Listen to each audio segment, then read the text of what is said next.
Hi, I'm Blair Noble, the editor-in-chief of Town Magazine.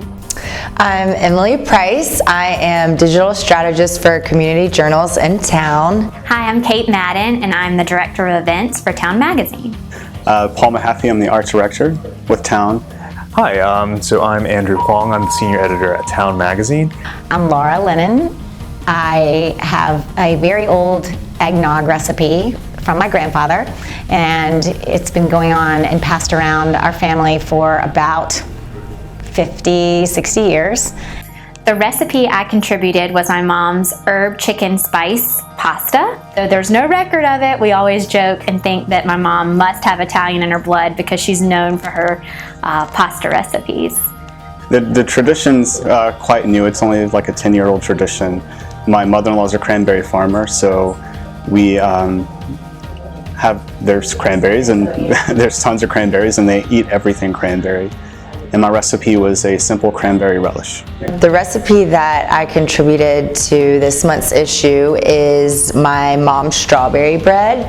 My mom loved Christmas. She actually passed away a few years ago, so I tried to carry on a lot of her Christmas traditions, that being one of them. For December, I decided to make some steamed red bean buns. It's a little bit different because for Chinese people, we don't really have like a hard distinction between desserts and mains. You know, sweet and savory kind of get mixed in together. There are, of course, sweet and savory varieties, but the sweet ones, the red bean ones, are kind of these little snacks that my family has always had over winter holidays. One of my most prominent memories of the holiday season has been my grandmother and the foods that she would make during the holidays. I just remember walking into my parents' kitchen and seeing tins of this fudge. It's incredibly rich and just evocative of the qualities of the season, really. My grandfather, around this time of year, would gather up all the ingredients. I think secretly he added a few things, which I'll tell you about in a minute. It was pretty combustible, and he would drive around to all the family members, and you knew you could celebrate the holidays when he arrived with this special concoction.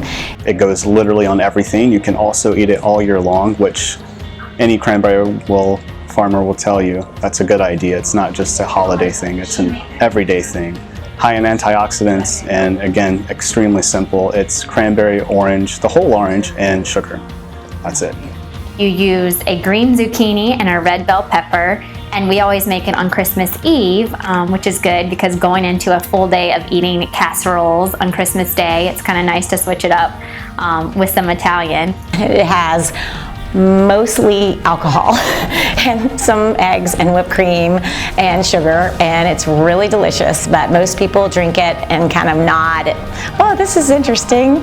So it takes a strong constitution to handle this one. The important thing, or the hard thing about these buns, is the dough, since that's sort of the base of everything, and everything is wrapped up in that dough.